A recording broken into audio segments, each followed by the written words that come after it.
Hi everyone, I hope you all are well. Friends, आज मैं जो आपके लिए टॉपिक लेके आई हूँ वो है वेस्टर्नाइजेशन, पश्चिमीकरण। पश्चिमीकरण होता क्या है, आइए पहले हम ये जान लेते हैं, फिर इसके बारे में हम डिटेल्ड जो टॉपिक है वो कवर करेंगे। ठीक है। जब पूर्व के देशों जैसे भारत, बर्मा, श्रीलंका इत्यादि पर पश्चिमी देशों जैसे कि ब्रिटेन, जर्मनी, फ्रांस इत्यादि का प्रभाव पड़ता है, तो उस प्रक्रिया को पश्चिमीकरण या वेस्टर्नाइजेशन कहते हैं। पश्चिमी देशों के प्रभाव के अंतर्गत पूर्वी देशों के रहन सहन के ढंग, आर्थिक, सामाजिक, राजनीतिक जीवन में परिवर्तन आ जाता है। पूर्वी देशों के लोग अपनी संस्कृति व सभ्यता को छोड़कर पश्चिमी देशों की संस्कृति को अपनाने लग जाते हैं। इस प्रक्रिया को पश्चिमीकरण कहते हैं। ठीक है। तो फ्रेंड्स देखिए क्या है कि जैसे पूर्व के देशों, जैसे पूर्व के देश जो है वो कौन से हैं, इंडिया, बर्मा, श्रीलंका एग्जाम्पल के तौर पे बताया। ठीक है। इनके ऊपर पश्चिमी देश, वेस्टर्न कंट्रीज जैसे ब्रिटेन, जर्मनी, फ्रांस, इनका जो है इफ़ेक्ट पड़ता है, प्रभाव पड़ता है, इन्फ्लुएंस्ड होते हैं, तो उसे हम वेस्टर्नाइजेशन बोलते हैं। तो होता क्या है कि जब इन देशों पर, कौन से देश, इंडिया, बर्मा, श्रीलंका पर जो वेस्टर्न कंट्रीज़ का जो इफ़ेक्ट पड़ता है ना, तो होता क्या है कि इन देशों के जो लाइफस्टाइल है, उनकी इकॉनमी, कल्चर है, उसमें जो है काफ़ी जो है चेंज आ जाता है। तो इसकी हम एग्जांपल ले सकते हैं कि जैसे हम इंडिया में रहते हैं, तो हमारा ये जो कल्चर है वो ये है कि हम ज़मीन पे बैठ के जो है खाना खाते हैं।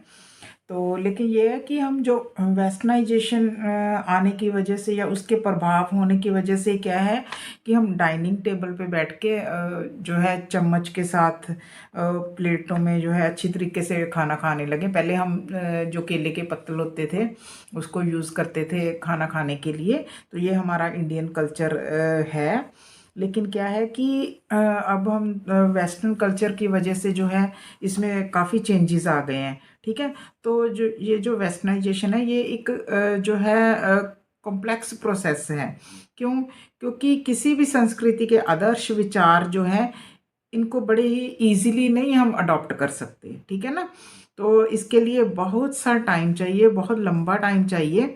और क्या होता है कि इसके साथ अपनी ही संस्कृति का विरोध भी ज़रूरी होता है। ठीक है ना? इसी कारण ये एक जटिल प्रक्रिया है, क्योंकि जब हम इन चीज़ों को अपनाते हैं तो आप देखते हो कि हमारे बड़े बुजुर्ग हैं वो जो है वेस्टर्न कल्चर को ज़्यादा पसंद नहीं करते। ठीक है।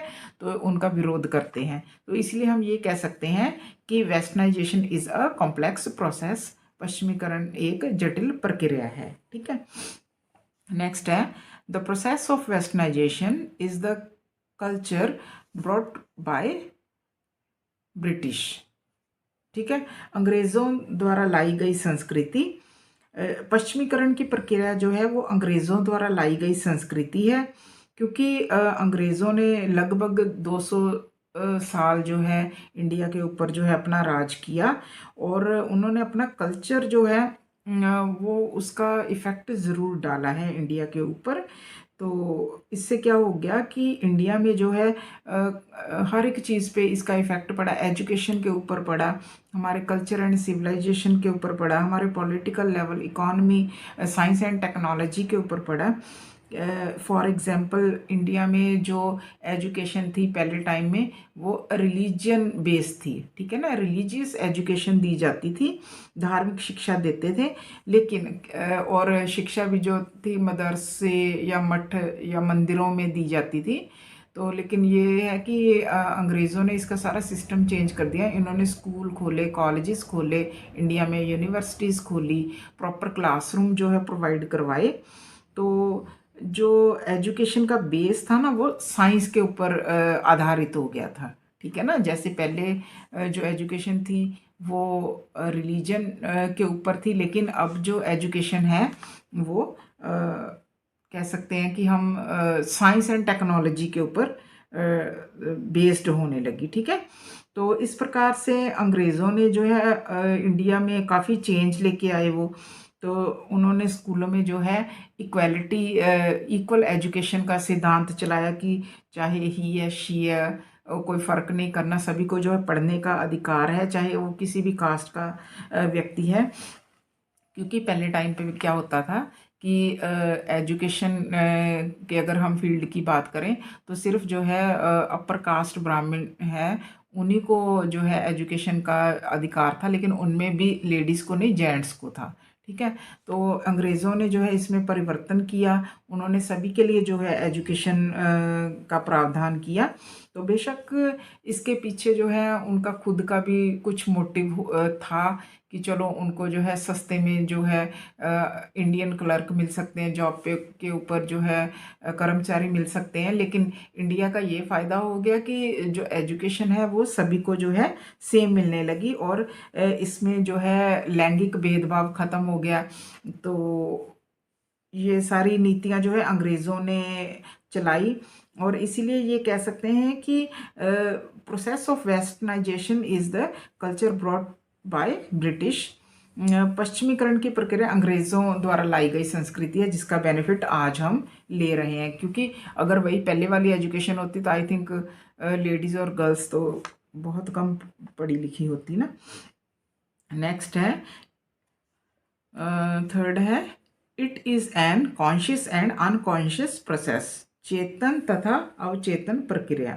ठीक है, ये जो पश्चिमीकरण है ये कॉन्शियस एंड अनकॉन्शियस प्रोसेस है, क्योंकि अवचेतन प्रक्रिया, अनकॉन्शियस प्रोसेस की जो है हम एक एग्जांपल ले सकते हैं कि मान लीजिए आप कहीं पे फॉरेन पे टूर पे गए हैं, ठीक है, कुछ समय के लिए या ज़्यादा समय के लिए। तो आप देखिए कि अनकॉन्शियस रूप में वहाँ का जैसे पहरावा है, ठीक है ना, ड्रेस सेंस है, तो आप क्या है कि अनकॉन्शियस रूप में जो है वहाँ का ड्रेस सेंस अपना लेते हो, क्योंकि आपको ऐसा फील होगा कि मैंने मान लो इंडियन क्लोथ्स पहने, तो आपको ये लगेगा कि मैं इन सब में लगता हूँ या लगती हूँ। इसीलिए हम जो है अनकॉन्शियस वे से जो है उस कल्चर को अपनाने लगते हैं, और कॉन्शियस वे से हम ये कह सकते हैं कि हमें जो है जो वेस्टर्न कल्चर है वो अच्छा लगता है, और हम ना चाहते हुए भी उसकी तरफ जो है खींचे चले जाते हैं। ठीक है, और कई बार जो है अपनी ही इच्छा से हम जो वेस्टर्न कल्चर को है वो हम अपनाना शुरू कर देते हैं। तो इसीलिए ये कह सकते हैं कि विदेशी कपड़े डालना हमें अच्छा लगता है, और अपनी इच्छा से हम वो पोशाकें जो है वो पहनते हैं। ठीक है, नेक्स्ट है number 4, there is some difference between westernisation and modernisation. पश्चिमीकरण तथा आधुनिकीकरण में अंतर होता है। बहुत सारे लोग ये सोचते हैं कि ये जो दोनों चीज़ें हैं वो सेम होती हैं, लेकिन इसमें लिटिल बिट जो है डिफरेंस होता है। क्यों? क्योंकि इनमें जैसे मॉडर्नाइजेशन है, आधुनिकीकरण की जो प्रक्रिया है, उसमें जो भी चेंजेस आते हैं, परिवर्तन आते हैं, उसे ठीक तो मानते हैं, ठीक है ना, और इसको जो है किसी वैल्यू के साथ, किसी कीमत के साथ हम जोड़ते हैं।